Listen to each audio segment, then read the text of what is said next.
Bismillahirrahmanirrahim. Assalamualaikum warahmatullahi wabarakatuh.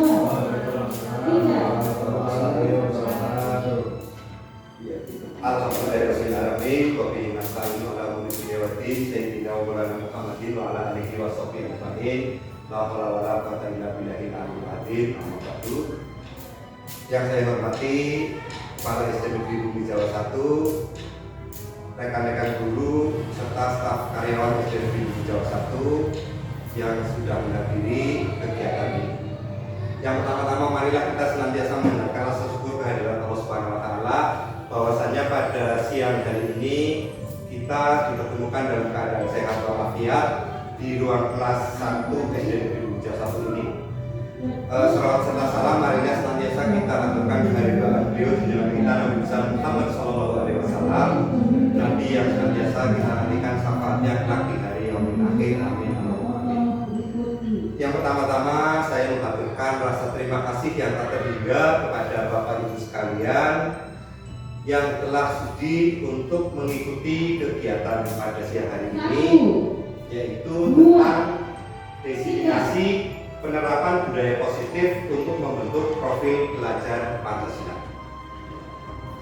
Bapak Ibu yang saya hormati, kegiatan pada hari ini adalah dalam rangka memenuhi tugas yang saya laksanakan, yaitu dalam rangka kegiatan pendidikan guru penggerak angkatan ke-7 di Kabupaten Tegal.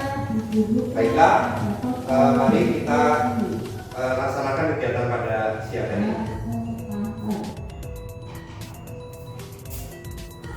Sebelum kegiatan dilaksanakan, mari kita tenangkan hati dan pikiran, arahkan semua perhatian untuk fokus belajar, hadirkan rasa ingin tahu, syukur, dan kebijaksanaan.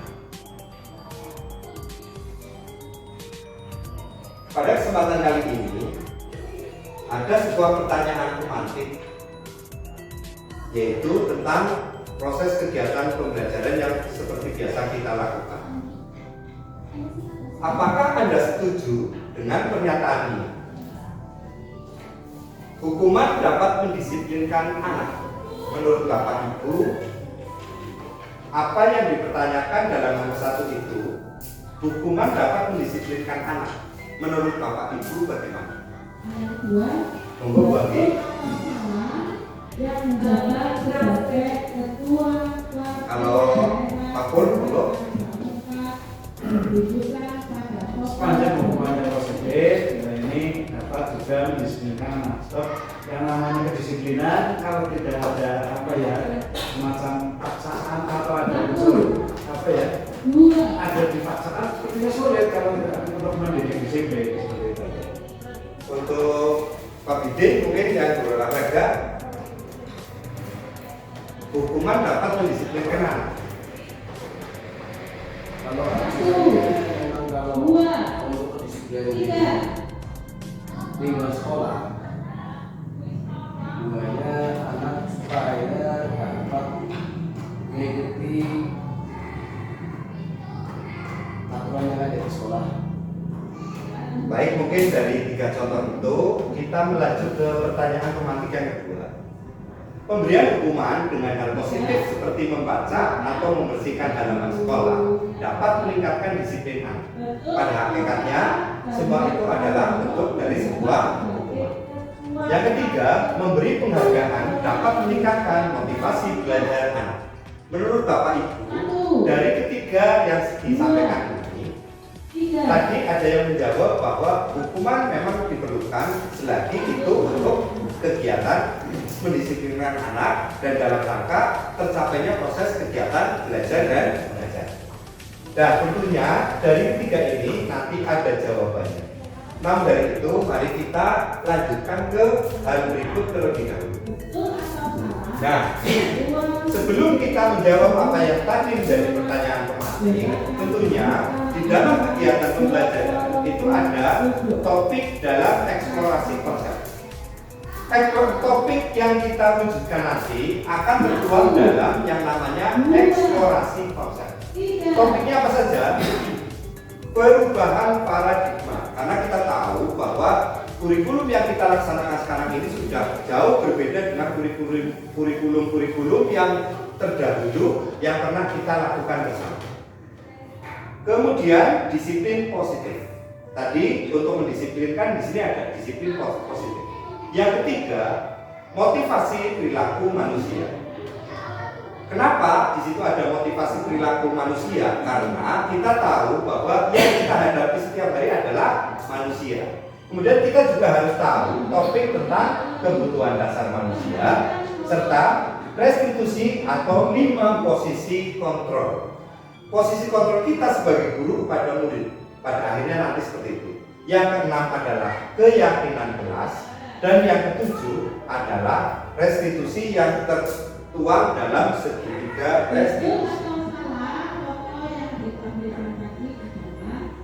Yang pertama adalah perubahan paradigma. Kita melihat, coba kita mengepalkan sebuah tangan kita. Ada B, Anda dan teman Anda. Berarti mungkin saya dengan panjenengan semua. Sobeklah secari kertas kecil, tuliskan benda atau sesuatu yang sangat berharga untuk Anda, untuk saya tadi. Letakkan di salah satu tangan Anda dan genggam benda sesuatu tersebut dengan segala daya. Buatlah sebuah kepala.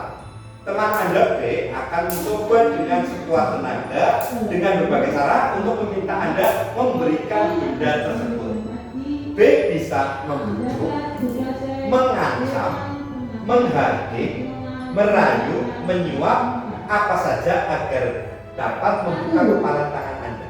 Apa yang terjadi kira-kira kalau ada bujukan, ancaman, menghardik, merayu, menyuap? Kira-kira bagaimana kalau saya memegang sesuatu yang sangat berharga, kemudian misalkan di tengah jalan saya dihadang oleh penjahat misalnya, padahal saya membawa barang yang berharga, kan tidak mungkin dengan cara merayu, pasti dengan apa? Mengancam, mungkin dengan mengancam. Kira-kira bagaimana? Dengan tangan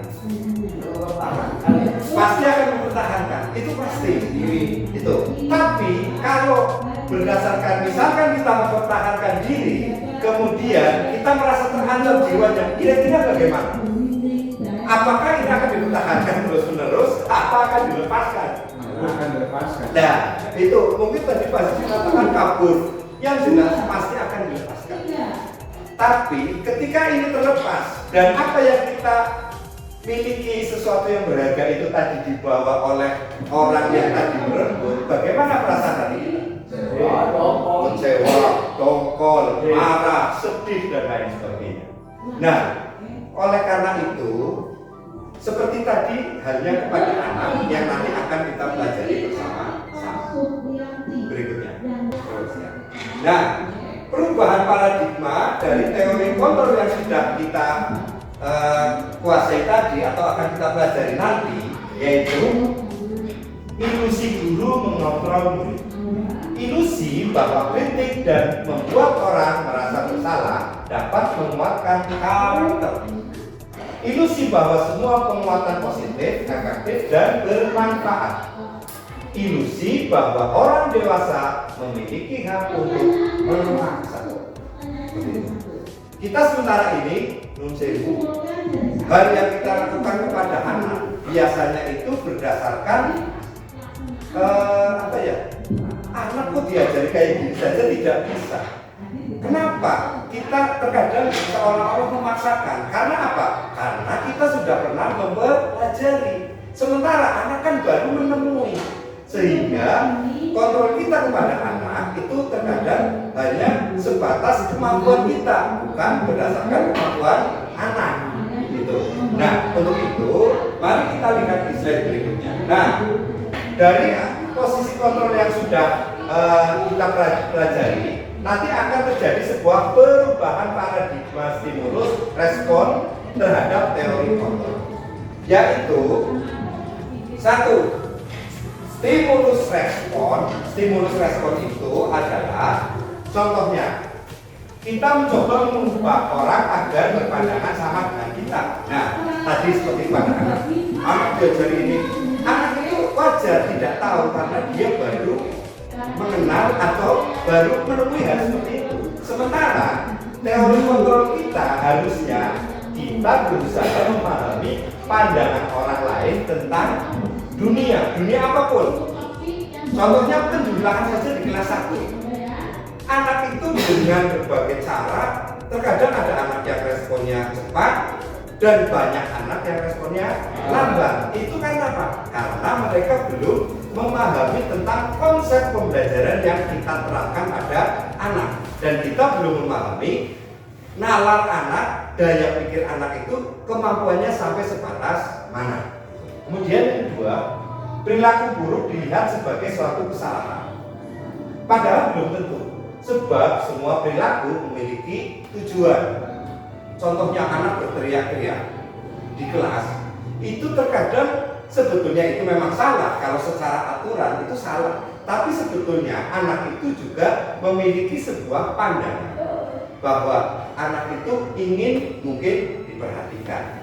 Itu, jadi kita juga harus peka terhadap anak ini kok tiba-tiba nangis, tiba-tiba teriak-teriak. Nah itu terkadang mungkin di rumahnya di satu sisi dia kurang mendapat perhatian. Jadi karena kita di sekolah itu sebagai guru, berarti kita sama dengan orang tua mereka saat di rumah, sehingga kita perlu peka. Anak ini kan nangis seperti ini, kita dekati saja, dan itu nanti akan kita pelajari bersama.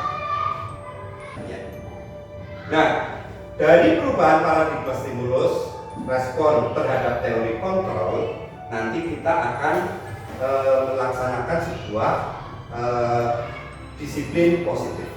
Disiplin positif itu apa? Nah ini, disiplin positif, kebanyakan orang menghubungkan kata disiplin dengan kata tertib, teratur, dan kepatuhan pada peraturan. Kata disiplin juga sering dihubungkan dengan hukuman. Padahal itu sungguh berbeda, karena belajar tentang disiplin positif tidak harus dengan memberi hukuman. Justru itu adalah salah satu alternatif terakhir dan bahkan tidak digunakan sama sekali. Yang namanya hukuman kepada anak itu harusnya tidak dipergunakannya sebagai alternatif terakhir, atau kalau bisa jangan sampai digunakan itu hukuman. Karena tadi seperti misalkan menyapu halaman dan lain sebagainya, itu memang bagus, nanti halamannya menjadi bersih. Tapi hukuman kalau yang namanya sifatnya berbentuk hukuman itu nanti hanya saat diberi hukuman saja, tidak ada kesadaran yang langsung dari dalam hati anak itu. Nah, tapi kalau dengan tadi disiplin positif, insya Allah apa yang menjadi cita-cita kita di dalam memberikan sesuatu kepada anak itu nanti akan tumbuh dari kesadaran dirinya sendiri. Jadi konsep disiplin positif intinya itu. Nah, sebagai pendidik apa tujuan kita? Tujuan kita semua sebagai pendidik menciptakan anak-anak yang memiliki disiplin diri sehingga mereka bisa berperilaku dengan mengacu pada nilai-nilai kebijakan universal dan memiliki motivasi intrinsik, bukan ekstrinsik. Maksudnya motivasi intrinsik tadi, kalau anak diberikan hukuman itu motivasinya berdasarkan ekstrinsik dari orang lain. Saya kalau tidak melakukan ini kan nanti dimarahi, dihukum oleh Pak Guru atau Bu Guru seperti itu. Tapi kalau kesadaran intrinsik, motivasi intrinsik itu tumbuh dari dirinya sendiri. Selanjutnya, nah, yang menjadikan motivasi terhadap perilaku manusia itu ada satu, untuk menghindari ketidaknyamanan atau hukuman tadi. Nah, anak melakukan sesuatu itu bukan berdasarkan motivasi kan dari dirinya, tapi dari ketidaknyamanan. Mana gak nyampe Pak Guru, mana gak nyampe Pak Guru. Itu kan tidak nyaman, dirinya tidak nyaman atau punya orang piket, katanya dihukum nyapune menjadi lebih banyak, lebih luas seperti itu. Nah, ini adalah tingkat rendah dari motivasi perilaku manusia. Biasanya orang akan bertindak untuk menghindari masalah yang akan timbul. Orang dengan motivasi ini akan bertanya, apa yang akan terjadi apabila saya tidak melakukannya? Nah itu, anak akan, kalau saya tidak melakukannya nanti pasti akan seperti ini. Nah itu kan berarti bukan karena timbul dari dalam dirinya sendiri. Seperti kita menggunakan helm. Dulu kita dipaksa untuk menggunakan helm, tidak mau. Padahal helm itu kan gunanya untuk melindungi kepala di saat terjadi sesuatu yang tidak inginkan ketika kita berkendaraan bermotor. Yang kedua, untuk mendapatkan imbalan atau penghargaan dari orang lain. Motivasi semua orang pasti ada. Saya melakukan ini dan Pak Guru, nanti upahnya itu bisa terjadi pada diri anak.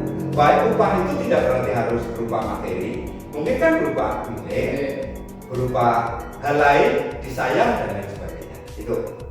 Yang berikutnya adalah untuk menjadi orang yang mereka inginkan dan menghargai diri sendiri dengan nilai-nilai yang mereka percayai. Mereka melakukan sesuatu karena nilai-nilai mereka yakini dan hargai, dan mereka melakukannya karena mereka ingin menjadi orang yang melakukan nilai-nilai yang mereka yakini tersebut. Nah, ini.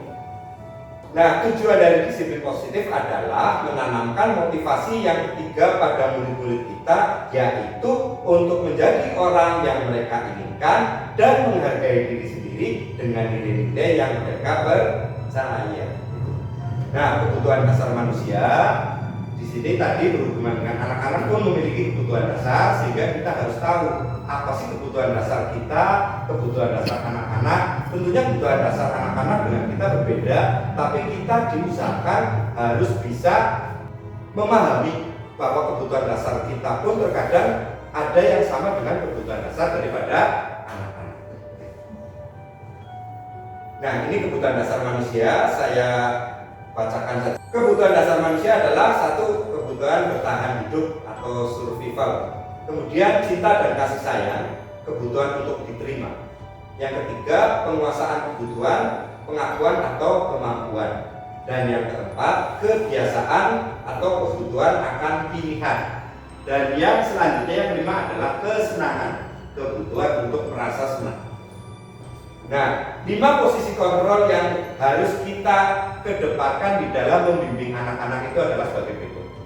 Nah, Nun sewu, kita selama ini sebagai guru, kita sebagai posisi kontrol kita adalah biasanya adalah sebagai penghukum yang pertama. Yang kedua, pembuat rasa bersalah. Yang ketiga, kita bisa menjadi teman kepada anak-anak atau tidak, kita bisa menjadi pemantau, atau kita bisa menjadi seorang manajer. Jadi nanti proses penanganan terhadap anak-anak itu ya ini nanti dengan tipikalnya nanti seperti apa yang akan kita rubah, dan yang paling cocok terhadap proses penanganan kepada anak itu nanti dari salah satu ini menurut panjenengan yang sesuai dengan yang akan kita pelajari itu yang mana. Nah ini nanti kalau ciri-ciri dari satu guru yang menghukum itu contohnya adalah memarahi, mengkritik, menyakiti, melakukan tindakan kekerasan. Itu secara tindakan. Nanti di situ ada secara tindakan, perkataan, akibat, pola perilaku, dan motivasi yang berkembang. Sekarang guru 2, pembuat rasa bersalah, ciri-ciri tindakannya mendiamkan, menceramai, membuat rasa bersalah.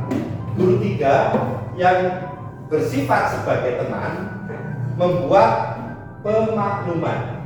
Guru 4 sebagai pengawas, memantau dan mencatat. Dipantau saja anak melakukan kesalahan, dipantau saja atau dicatat.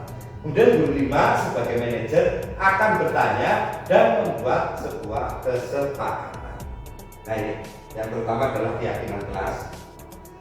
Tadi di awal kita menyampaikan bahwa kita sebagai guru itu ingin mendisiplinkan anak, bahwa dengan cara mendisiplinkan anak itu biasanya dengan cara menghukum.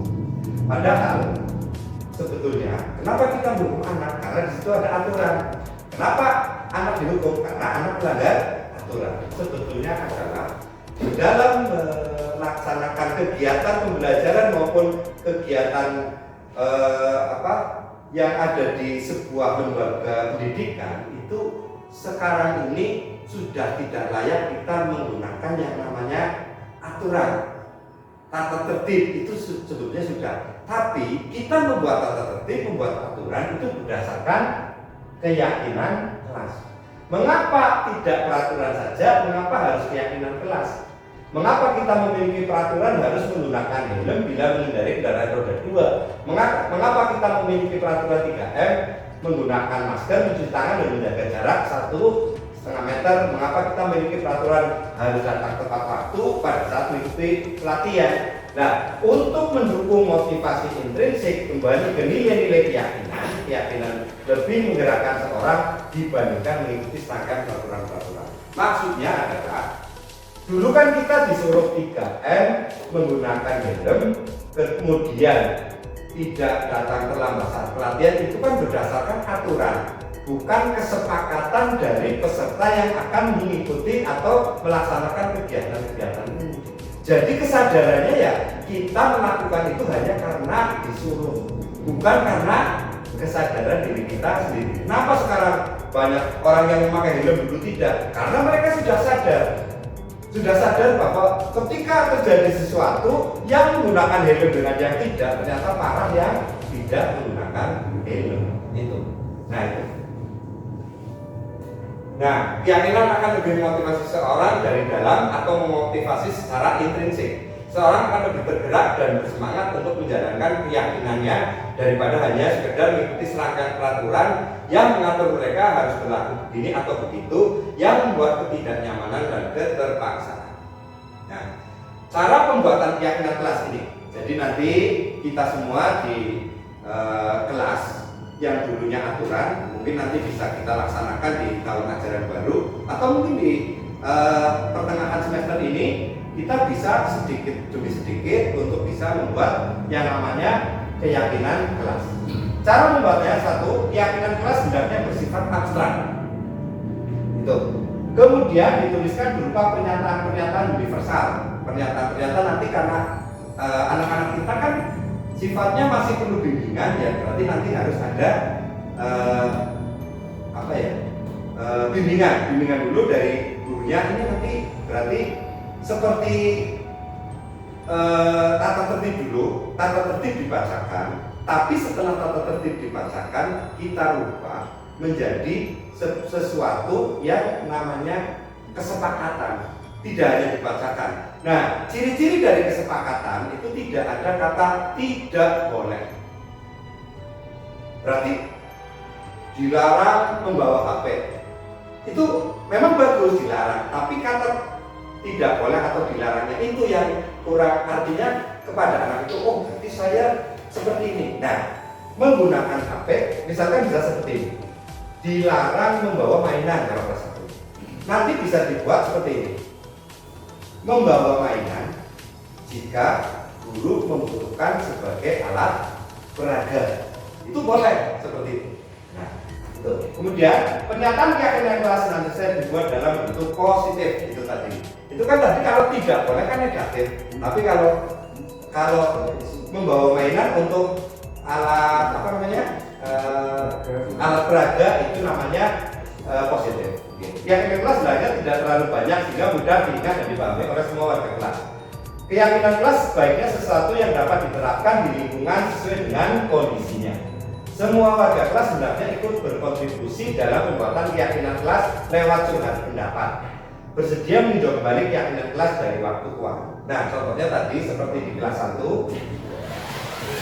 Nah, ini nanti Bapak Ibu itu di dalam membuat kesepakatan kelas dengan panduan, nanti setiap anak disuruh untuk menuliskan satu persatu semacam ini. Semacam ini tentunya kan setiap anak, apalagi anak kita kelas SD itu kan kosakata di dalam pemilihan apa yang nanti akan dituangkan itu kan masih terbatas sehingga belum mendapat bimbingan. Yang penting tadi acuannya adalah tata tertib, itu saja. Nah itu. Setelah kesepakatan kelas dibuat semacam ini satu persatu, kemudian kita dan anak-anak kemudian merangkum apa yang tertulis di anak itu. Nah ini seperti ini. Kurang lebihnya seperti ini. Mungkin nanti Bapak Ibu ada yang lebih bagus lagi. Di sini tadi saya kelupaan ada itu karena sudah menjadi kebiasaan positif di sekolah kita. Setiap pulang dan masuk itu biasanya ya selalu berdoa. Itu intinya, nanti Pak Kiriman selaku guru agama bisa selalu mengingatkan dan harus selalu semacam itu. Nah, ini kesepakatan kelas yang tadi buat anak-anak. Kemudian ini adalah rangkuman dari kesepakatan kelas yang sudah dibuat. Nah, ini segitiga restitusi itu adalah proses bagaimana kita menyadarkan anak dari melakukan kesalahan, kemudian dia akan menyadari kesalahannya dan kemudian akan melaksanakan pembetulan berdasarkan kesalahan yang dibuat, yang nanti tidak akan diulangi lagi di masa yang akan datang. Itu pembentukan segitiga restitusi.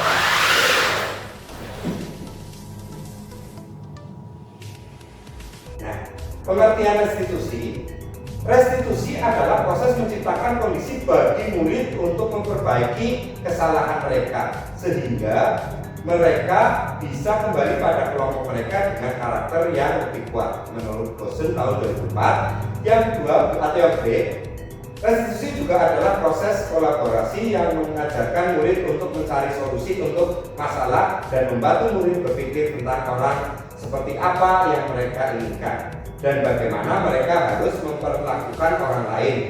Menurut Gerson Gosen tahun 1996. Ya, ini manfaat restitusi.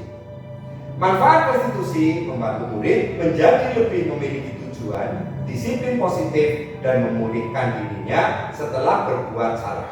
Tujuannya adalah menjadi orang yang menghargai nilai-nilai kebajikan yang mereka percayai. Nah, ciri-ciri restitusi yang membedakan dengan program disiplin lainnya. A. Restitusi bukan untuk menebus kesalahan, melakukan untuk belajar dari kesalahan. Restitusi memperbaiki hubungan. Yang C. Restitusi adalah tawaran, bukan paksaan. Yang D. Restitusi menuntun untuk melihat ke dalam diri. Yang E. Restitusi mencari kebutuhan dasar yang mendasari tindakan. Yang F. Restitusi diri adalah cara yang paling baik. Dan G. Restitusi fokus pada karakter, bukan tindakan. Yang H. Restitusi menguatkan. Yang I. Restitusi fokus pada solusi. Yang J. Restitusi mengembalikan murid yang berbuat salah pada kelompoknya. Ini tahapan segitiga restitusi, nanti akan kita pelajari bersama-sama. Dan nah, ini contoh kalimat-kalimat pada tahapan atau langkah segitiga restitusi. Pada tahapan pertama, berbuat salah itu tidak apa-apa. Tidak ada manusia yang sempurna. Bapak atau ibu tidak tertarik mencari siapa yang salah, tapi bapak ibu ingin mencari solusi dari permasalahan ini.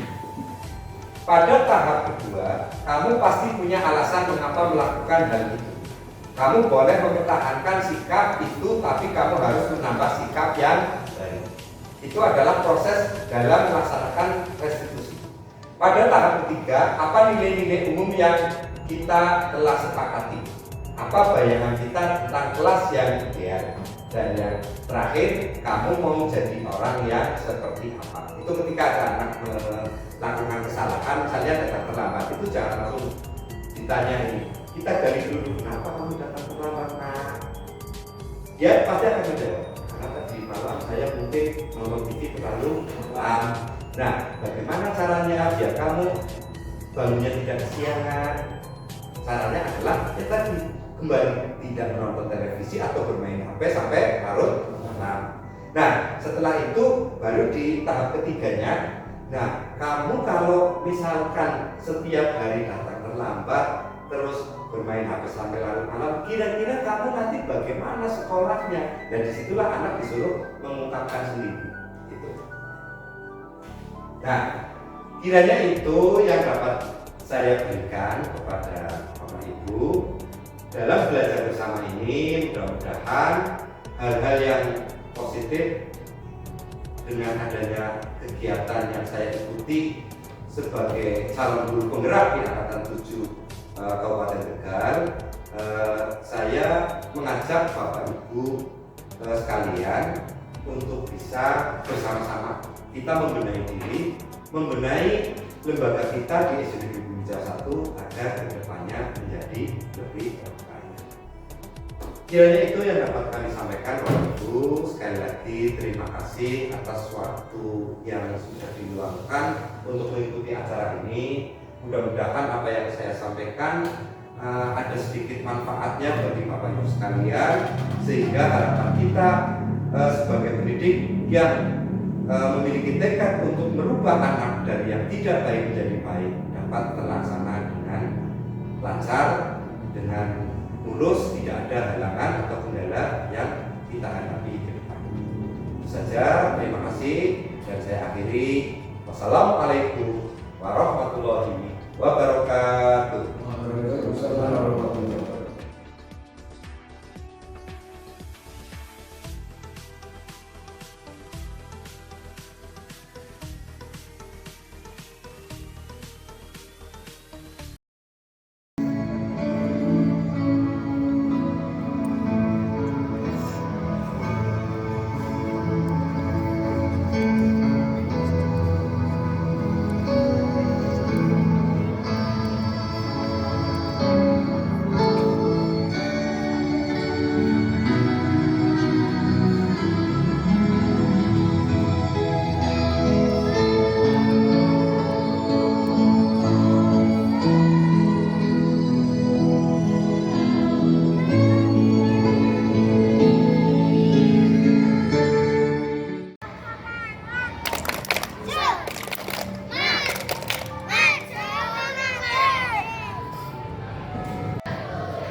Didengarkan hari ini, kita akan membuat kesepakatan kelas, tapi nanti kalian akan menulis satu-satu, kemudian ditempelkan di sini.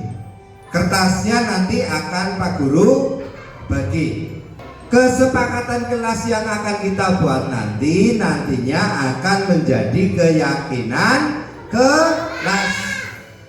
Berarti kesepakatan kelas itu tidak boleh dilanggar. Sekarang ambil pensilnya.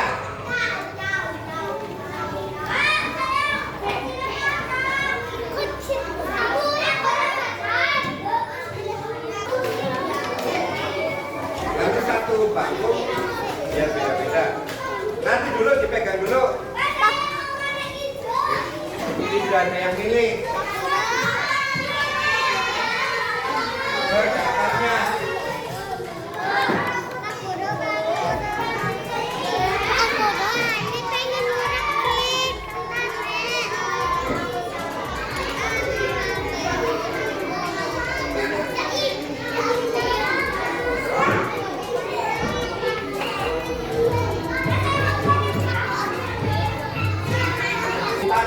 Ditaruh di situ di meja.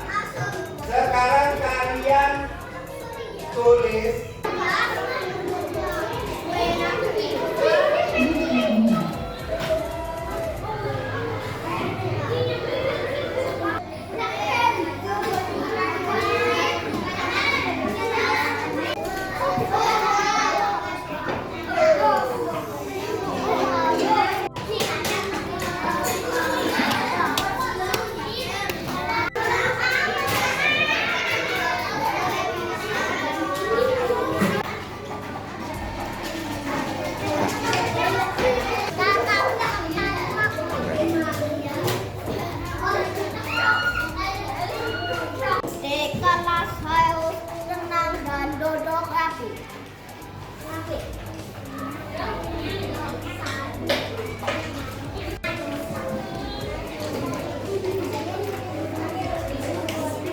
makan atau minum.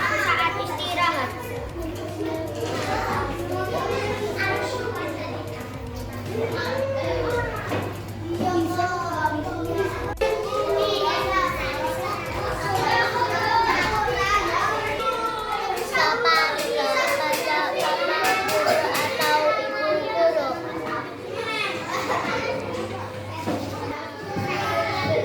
Ayo.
Tepuk bisu.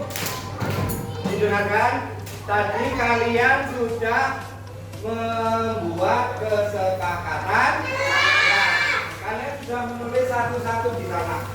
Setelah kalian membuat, tadi Pak Guru sudah merangkum. Ya, sudah Pak Guru rangkum yang kalian tulis ini. Di sini ada 11. Karena yang kalian buat tadi ada yang hampir sama, sehingga harus Pak Guru rangkum. Nah, dari kesepakatan yang sudah kalian tulis ini, Pak Guru rangkum menjadi berapa ini?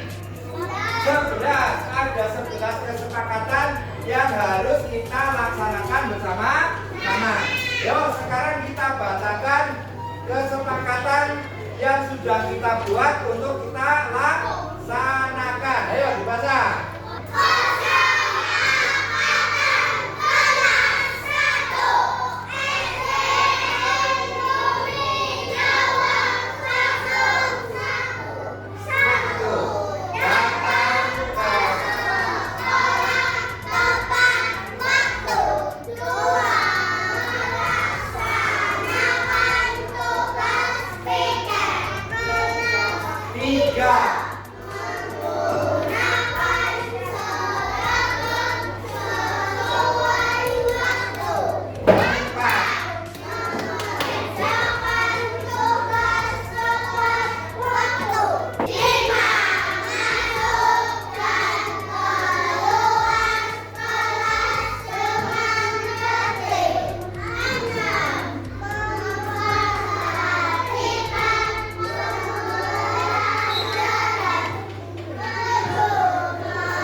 nanti kesepakatannya sesuai dengan kesepakatan yang mereka buat sendiri. Jadi intinya adalah ini, kalian harus apa? Harus melaksanakan kesepakatan kelas yang sudah dibuat. Kesepakatan yang lain harus kalian ingat-ingat. Ya, itu berarti kalian tidak boleh melanggar. Tidak boleh apa? Melanggar kesepakatan yang sudah dibuat. Siap? Siap? Nah, itulah hasil dari kita membuat kesepakatan kelas 1.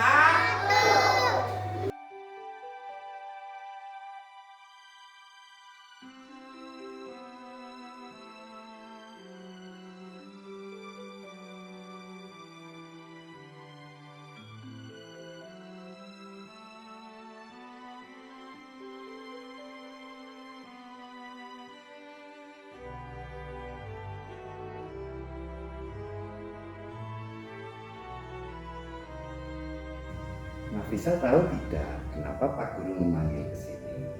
Tahu Pak, karena saya datang terlambat.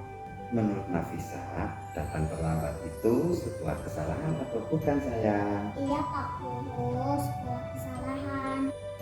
Pak Guru juga pernah melakukan hal seperti itu. Nah, mari kita selesaikan permasalahan ini bersama-sama. Iya Pak Guru. Nafisa pasti punya alasan kenapa datang terlambat. Karena tadi malam saya menonton televisi sampai larut malam. Apa mamanya Nafisa nggak marah sayang? Tidak Pak. Iya Nafisa, menonton televisi itu merupakan hal yang mengasihkan. Tapi ingat, kalau menontonnya sampai terlalu malam, itu akan merugikan diri Nafisa sendiri.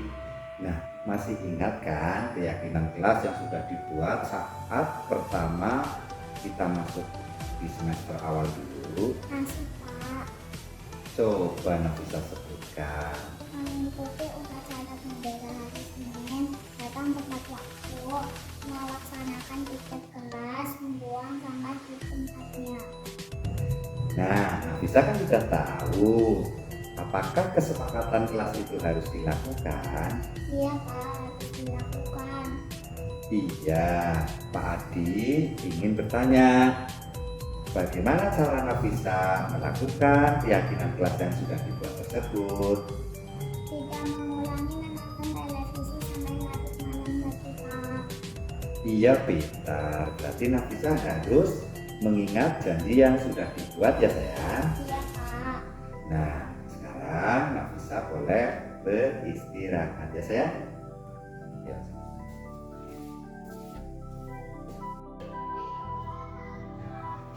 Setelah mengikuti sosialisasi mode 1 guru penggerak oleh Pak Adi Purnomo, saya merasa beruntung sekali karena saya bisa sedikit demi sedikit memahami bagaimana filosofi pemikiran PhD dalam pembelajaran. Apa saja nilai dan peran guru penggerak, bagaimana mewujudkan visi saya, serta bagaimana menciptakan budaya positif di kelas, seperti pembentukan keyakinan kelas, apa saja posisi kontrol guru, serta segitiga restitusi.